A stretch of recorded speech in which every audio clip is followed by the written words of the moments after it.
Apologies ahead of time. As I'm recording this, I'm just getting over the flu. Excelling at everything, from work to play to meeting fitness goals, is all about managing expectations. After a rough start with week one, I was back at it on Monday afternoon with week two. I was hitting the pavement for a 4 mile run that left me feeling pretty good about the way my body was healing. All right, week two, starting off with a bang, getting a quick 4 mile run in, and then tonight there's strength training to do. I ended up skipping my long run last week because after track day, it just didn't feel right. I had some pain in my right knee that I had to let myself rest. So I was able to do that yesterday. Knee felt a little sore today, but not so sore that I couldn't run on it. I'd done my track day on Saturday of week one, so I was trying to get some miles in while also assessing how my knees were doing.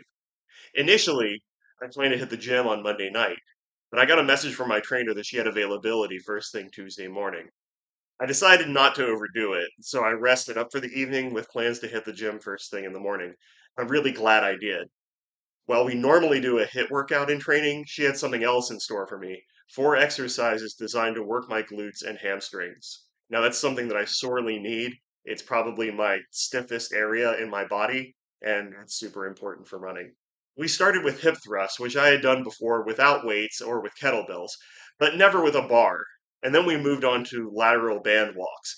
These look easy when you're looking at the video, and then they start out that way, but you quickly feel it in your glutes and your hamstrings and IT bands as you go. Next, we move to Bulgarian split squats. You can see how bad my balance is on my right foot in this video. My right foot is supinated, which means that I walk on the outside edge of that foot. And at one point, I used to wear special shoes to avoid shin splints. But today, I find I get just as much out of wearing zero drop shoes. I'm sure I'll do a shoe video at some point. I'm a runner on YouTube, and making video about shoes is pretty much required under the law. The fourth workout was a high step up. We used to do these as part of the regular HIIT routine, only with weights and lower. You'll see now how I have issues pushing into and balancing on my right foot, again in this video as well. Now, normally, I don't really like filming in the gym. I'm a bit self-conscious anyway, and I don't like the idea of setting up a camera and filming. It's a combination of not wanting to appear vain and not wanting to be in the way of other people, not wanting to accidentally film people that don't want to be filmed.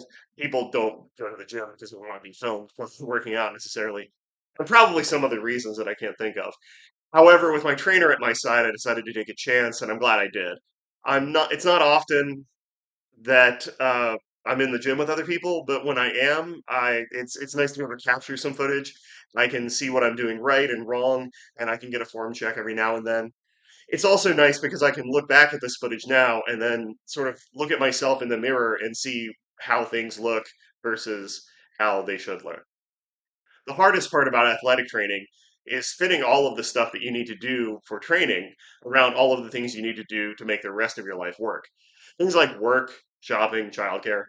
In a bid to try to balance more and to be a little better in that area, I took a trip out to Charlestown after dropping my son off at school for a long run. I might regret this.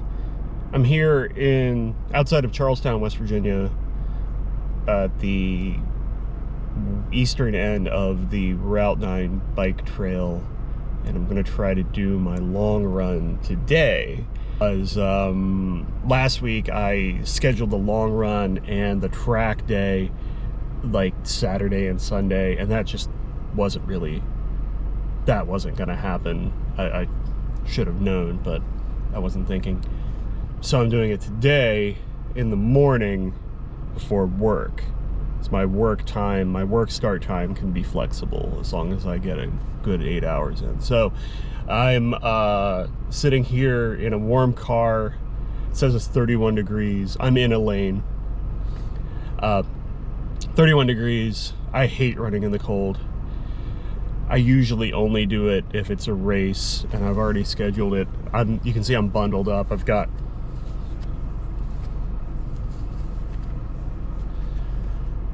a nice little gaiter going on. Whew.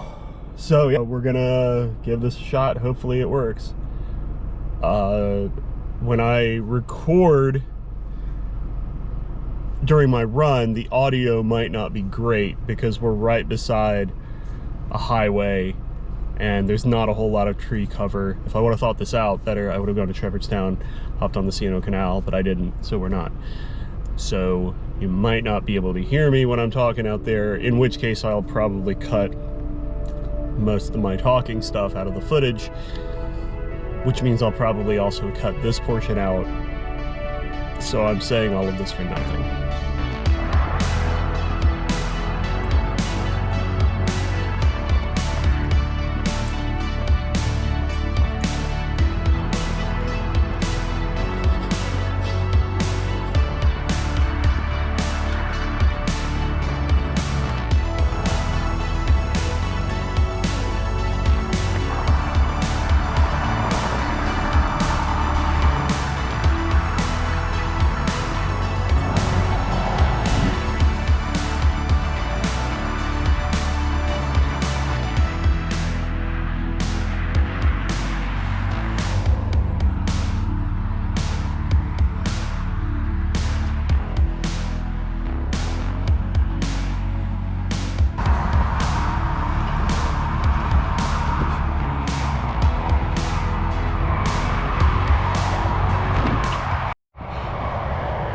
I'm a little over 1.5 miles in today. I have about 5 miles to go.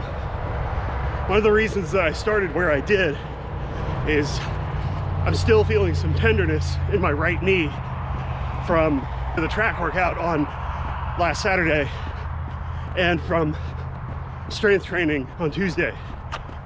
So I'm trying to take it a little easy.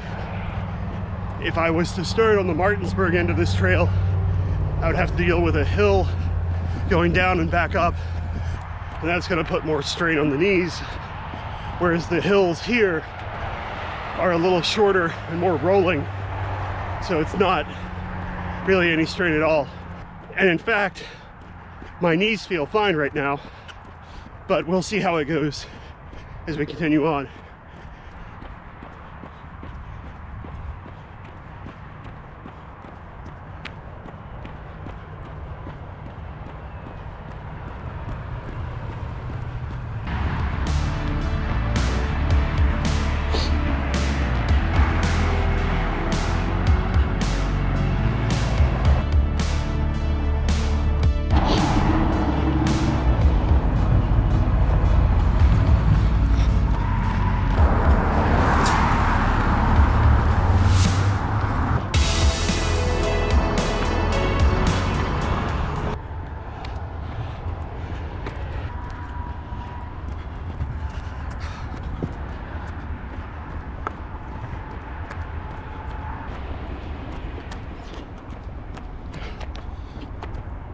Thicker than I thought.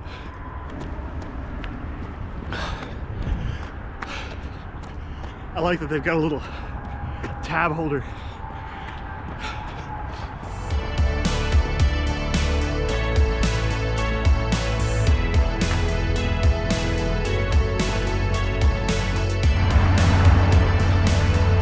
So I've hit my turnaround point of 3.25 miles. This is a 6.5 mile run. Status update. I'm still cold. My upper body is incredibly sweaty. My calves are fine. My ass is freezing. My nipples are frozen and they hurt a lot. And I kind of blame the company that made this shirt. It's supposed to be like technical fabric, but man, it rubs you the wrong way. I wasn't even sure if I'd be able to handle this today. And here I am halfway through on an out and back, which means like, I just gotta keep going and get through it. And then I can put it down to the books and it'll be recorded for all time or until the Garmin servers shut down, whichever comes first.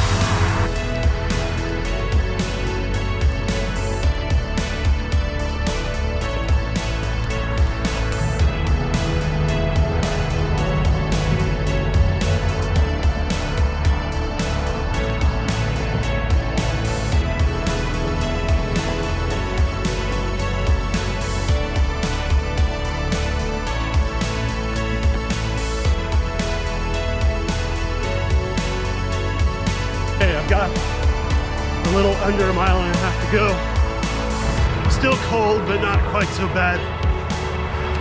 My nipples are fine. My knees hurt a little. It was worse a little earlier, but now it's gotten better. My feet hurt, which means maybe I get to buy new shoes, which is always kind of fun. And generally, I just want this to be done.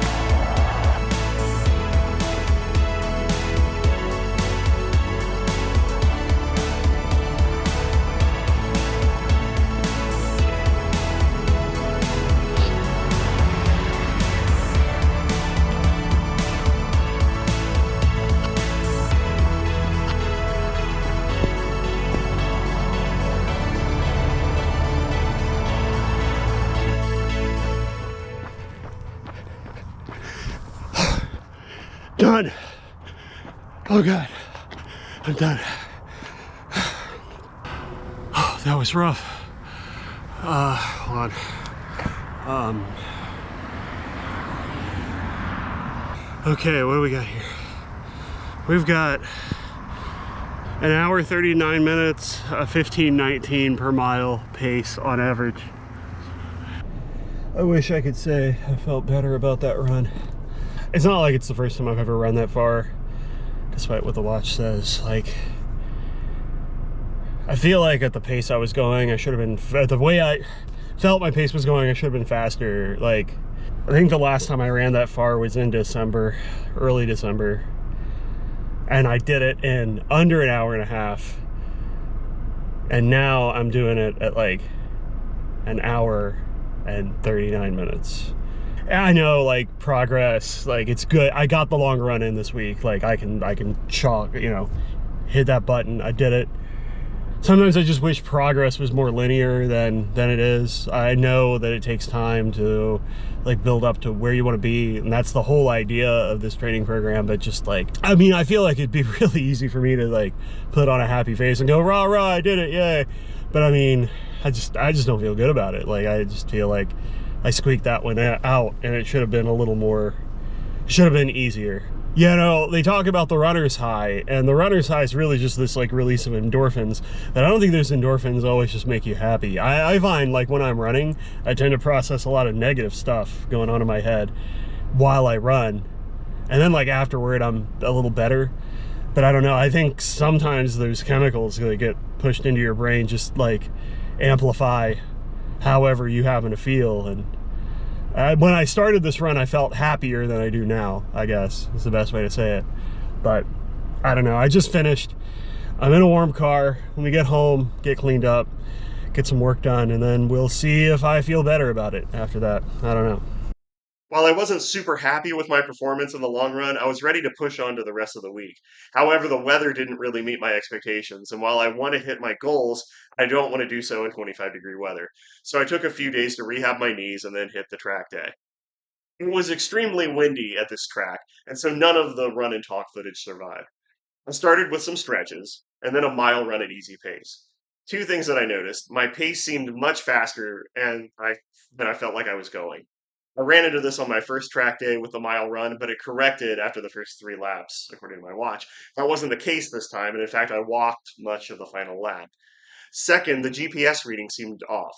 I read up on tracks and how the lanes are spaced and found that lane one, the insidemost lane, is 400 meters. But even running in that lane this time, instead of lane four like I was running in the previous week, my GPS indicated that my mile was up about a quarter lap before my 4 laps was over.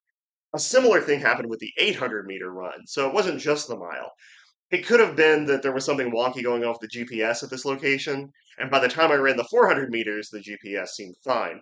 But I did hit that issue with the 800 meter, so I don't really want to like count that time as a good time for my 800 meter. After the 800 meter, I knew that I wasn't going to run my two 200-meter runs.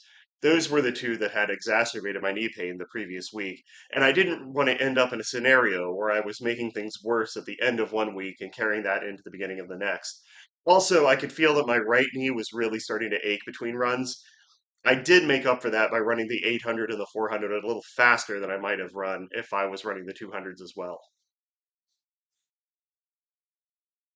And that was the week. I ran a total of 12.25 miles, approximately 6 miles more than last week, and I got one of my two strength training sessions in. This isn't my ideal training week, but it's better than what I put up on week one. Unfortunately, I started week three waking up at 3 a.m. shivering and fevered. So we will have to wait a week to find out how well we will be able to maintain those gains. Thank you all for watching. If you've enjoyed what you've seen, please like this video and subscribe to my channel. I'll be walking through each week of my 20-week training program to compete in my first half marathon, and I'm really excited to share it all with you. Turn in next week to find out why 7-Up and soda crackers should be stocked at every urgent care.